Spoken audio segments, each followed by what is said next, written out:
Goodbye crack. Ayan, sa bago na tayo.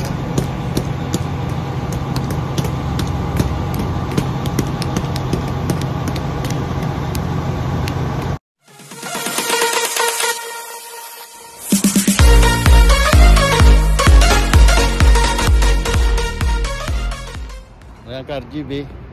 Nandito po tayo ngayon. Nandito yung magpapalit ng ating salamin.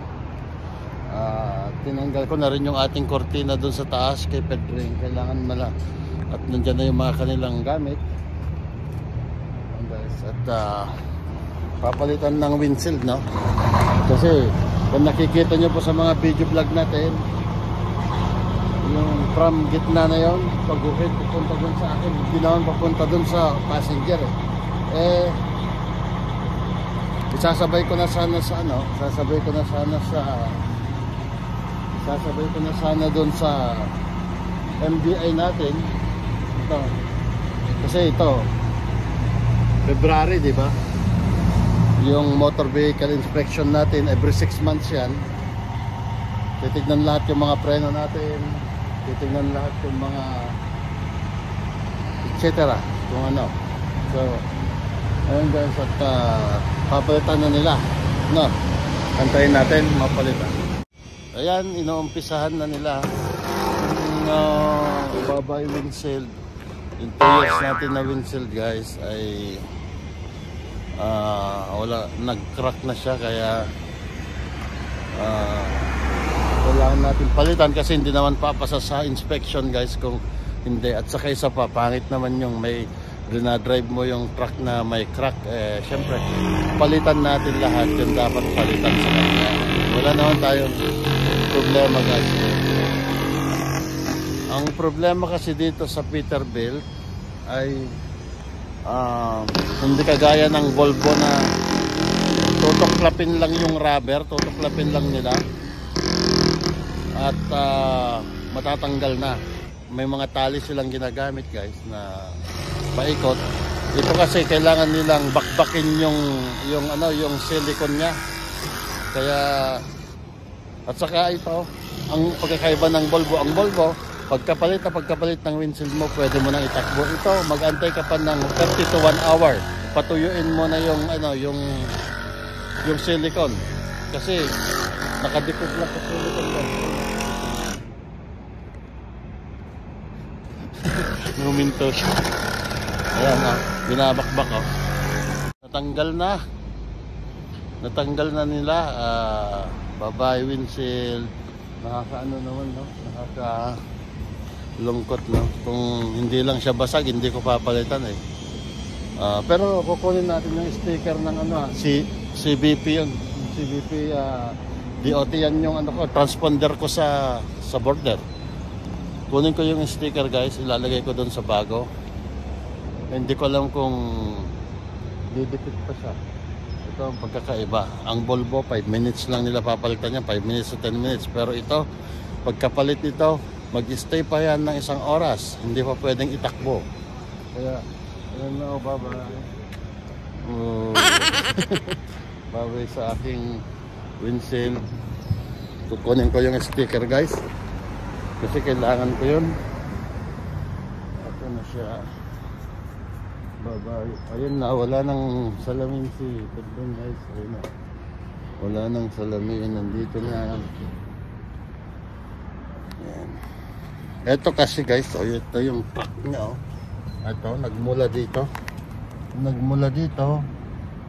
Ayan, pag ganun. Buti nga, bumaba siya sa ano natin. Dito yung ano natin, dito yung vision natin. Buti nga, bumaba siya. Sabi sa akin nung nakaraan ay papalitan na, pero sabi ko naman ay guys, kukunin natin yung sticker natin.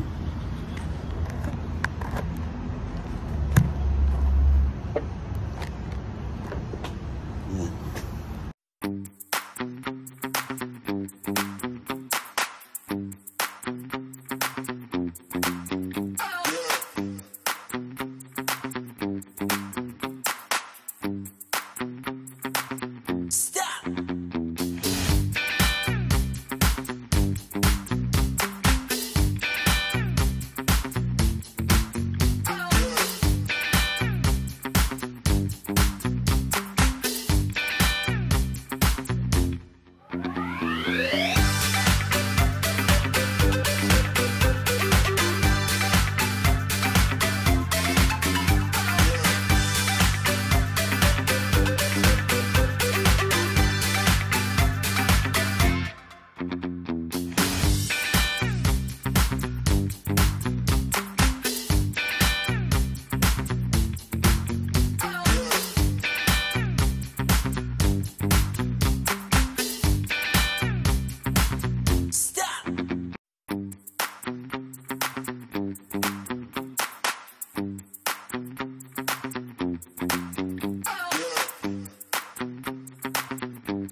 Yes, napakahirap tanggalin. Kasalukuyan ng ginagawa. At ito yung panday. So, ito yung ipapalit nila. Ito. Bago. Yan guys, ito yung ipapalit nila. Sa ating salamin. Lilinisan pa nilang mabuti yan. Bagay ka ba? Itong may alak sila doon sa loob. May alak kayo na pampainit nila doon sa harapan. Ayun o, yung bote na yan. Ayan guys. Guys, kinabit na yung bago.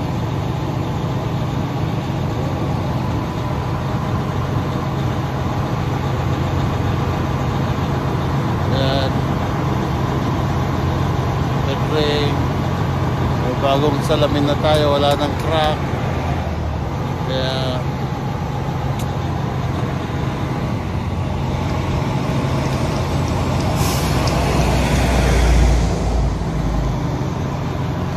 goodbye crack. Ayan, bago na tayo.